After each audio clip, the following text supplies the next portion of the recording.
دوستو آج کی اس ویڈیو میں ہم آپ کو فیصل آباد کی ایک طاقتور اور با اثر ترین مشہور زمانہ شخصیت کے بارے میں بتائیں گے جس نے پورے فیصل آباد پر کئی عرصہ تک راج کیا۔ یہ نوجوان جب بھی اپنے گھر یا ڈیرے سے باہر نکلتا تو درجنوں گن مین اس کے ساتھ اس کی حفاظت کے لیے جاتے تھے۔ پورے فیصل آباد کی سیاست میں اس نوجوان کا نہایت ہی اہم کردار رہا، لیکن جب اس نوجوان نے خود سیاست میں قدم رکھا تو کس وجہ سے اسے اپنے کئی ساتھیوں سمیت قتل کر دیا گیا۔ فیصل آباد کا بندیشہ گروپ آخر کتنا طاقتور ہے اور اس گروپ کی دشمنیوں میں کتنے افراد آج تک قتل ہو چکے ہیں؟ کیا یہ بات سچ ہے کہ بندیشہ گروپ کے خوف کی وجہ سے ڈی پی او فیصل آباد نے اپنا تبادلہ کروا لیا؟ دوستو فیصل آباد کے بڑے بڑے جاگیرداروں اور بڑے سیاستدانوں کو کس طرح سے بندیشہ خاندان نے ہلا کر رکھ دیا تھا؟ ان تمام سوالوں کے جوابات آپ کو ملیں گے ہماری آج کی اس ویڈیو میں۔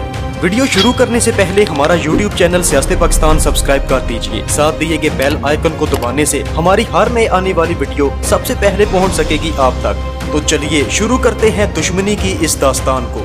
دوستو اس نوجوان کا نام چودھری عبد الرحمان جٹ بندیشہ تھا۔ بندیشہ خاندان فیصل آباد کا ایک نہایت طاقتور ترین اور با اثر خاندان ہے۔ عبد الرحمان بندیشہ کی دشمنی نثار جٹ گروپ سے تب شروع ہوئی جب اس نے نثار جٹ کے خلاف الیکشن لڑنے کا فیصلہ کیا۔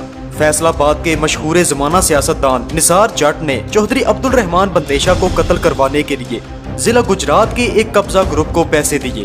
یاد رہے کہ یہ قبضہ گروپ گجرات شہر میں آرائی گروپ کے نام سے مشہور ہے۔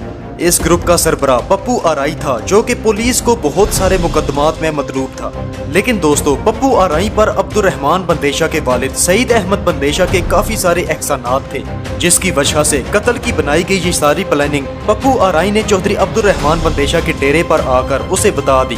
دوسری طرف نثار جٹ کو بھی اس بات کا علم ہو چکا تھا کہ پپو آرائی نے عبد الرحمان بندیشہ کو قتل کا سارا ماجرا سنا دیا ہے۔ اسی بات کی وجہ سے نثار جٹ نے پپو آرائی کو قتل کروانے کے لیے اپنے کچھ آدمی بھیجے اور گجرات میں پپو آرائی کے ڈیرے پر حملہ کروایا۔ حملے کے وقت پپو آرائی کے ڈیرے پر اس کے تقریباً 18 لوگ موجود تھے۔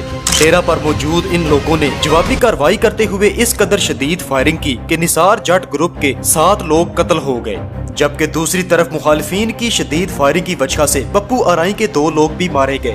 دوستو اس واقعہ کے بعد پپو آرائی ڈیرہ سے فرار ہو گیا تھا، جبکہ کچھ ہی عرصہ گزرا کہ نثار جٹ نے اپنا اثر و رسوخ استعمال کرتے ہوئے پپو آرائی کی فیملی کے تمام لوگوں کو اغوا کروا لیا۔ چودھری عبد الرحمان بندیشہ اور اس کے قریبی دوست بلال چیمہ نمبردار نے اس سارے واقعہ کا مقدمہ پولیس میں درج نہ کروایا، کیونکہ ان لوگوں کو علم تھا کہ پولیس اس سارے مقدمہ میں کچھ بھی نہیں کر سکے گی۔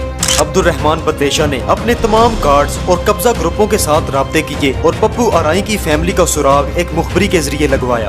بتایا جاتا ہے کہ نثار جٹ کا ایک کزن انہی دنوں میں ایس پی فیصل آباد کے عہدے پر تعینات تھا۔ عبد الرحمان بندیشہ کے کچھ آدمیوں نے ایس پی شعیب جٹ کے گھر پر حملہ کر دیا۔ انہوں نے ایس پی کے گھر کے باہر تعینات 4 پولیس اہلکاروں کو پہلے اغوا کیا اور پھر یہ لوگ گھر کے اندر گھس گئے۔ اس طرح سے عبد الرحمان بندیشہ کے آدمیوں نے ایس پی کے گھر میں موجود پپو آرائی کی اغوا کی گئی فیملی کو بازیاب کروایا۔ بعد ازاں عبد الرحمان بندیشہ نے پپو آرائی کے سارے خاندان کو اپنی جیب سے خرچ کر کے باہر دبئی بھجوا دیا۔ دوستو ایس پی ہاؤس میں کیے گئے اس واقعہ کے اگلے روز ہی آئی جی پنجاب مشتاق سکھیرا نے ایک ایمرجنسی میٹنگ بلا لی۔ اس میٹنگ میں فیصل آباد کے ڈی پی او میاں جبار نے عبد الرحمان بندیشہ کو گالی دی۔ عبد الرحمان بندیشہ کو میٹنگ کے دوران گالی دینے کی خبر ایک اور ڈی پی او جن کا تعلق خانے وال سے تھا انہوں نے سنائی۔ چند روز بعد عبد الرحمان بندیشہ اور اس کا دوست بلال چیمہ نمبردار D P O office Faisalabad میں گئے۔ یہ لوگ جیسے ہی ڈی پی او آفس میں انٹر ہوئے تو اسی ڈی پی او نے دوبارہ سے عبد الرحمان بندیشہ کو گالی دی۔ طیش میں آ کر اس کے دوست بلال چیمہ نے ایک شیشے کا جگ اٹھا کر ڈی پی او کے سر پر مارا، جس کی وجہ سے ڈی پی او شدید زخمی ہو گیا۔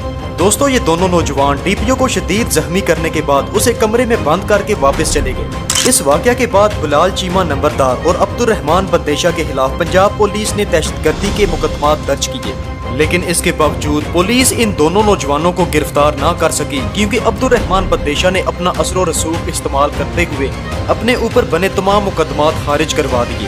بتایا جاتا ہے کہ یہ مقدمات ختم کروانے میں بندیشہ فیملی کے ہی ایک فرد کا بہت بڑا ہاتھ تھا جو کہ انگلینڈ میں ایک بڑا بزنس مین ہے۔